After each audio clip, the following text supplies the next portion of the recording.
I'm Lauren, and I'm an occupational therapy assistant student at Lake Washington Institute of Technology. And today I'm here to talk to you about ergonomics at your home computer. A lot of us are working from home now that it's the coronavirus pandemic, and so I thought it'd be really great to be able to maximize your occupational therapy treatment interventions while you're at home sitting at your computer. First, let's go over the 90-90-90 rule.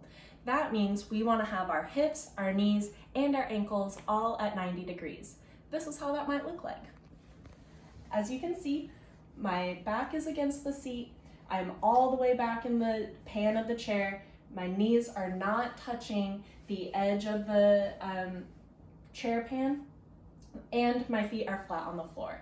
If your chair is too high or it's not comfortable for you to have your feet all the way flat on the floor, I suggest getting a step stool. That way your feet are firmly supported, and that will help reduce your pain that you are feeling throughout the day.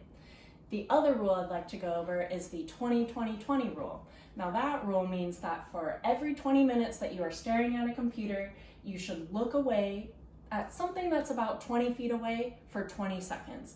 This will help reduce eye pain and eye strain while looking at the computer. And it's important to always take breaks. They suggest taking breaks about every 20 to 30 minutes.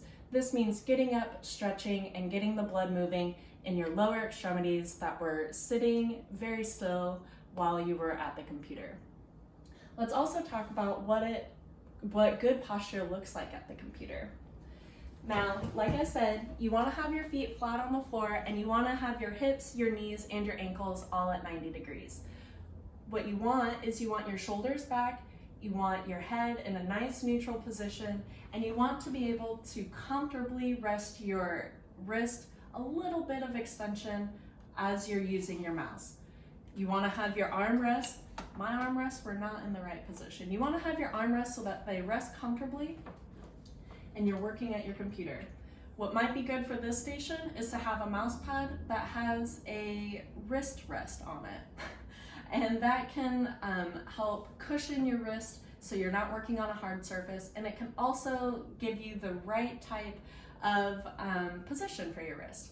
That will reduce hand and finger pain, as well as hopefully reduce any sort of trouble you might have with carpal tunnel syndrome. You want to make sure that you're sitting up nice and tall, and that your computer screen is a little bit lower than eye level. At this station, I do have a little bit of a taller screen, so I am having to move my head quite a bit more than if my screen was a bit smaller like this one and a bit lower. Now, if your screen is too low, I would suggest propping it up on a book or a nice stack of paper. That way you're gonna have a comfortable head position throughout the day. Now, if you ever feel discomfort or pain, you wanna get up. You do not wanna keep sitting through that pain.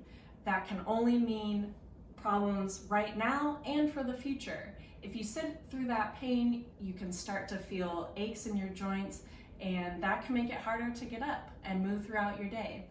And if you continue to work like that day in and day out, what will really happen is you'll start to have chronic pain in your hips, in your knees, maybe in your back and your shoulders. It really depends on how you're sitting. So that's why we always suggest sitting straight up, allowing your spine to curve naturally, and to make sure that you're comfortable. That is the key to working at home. And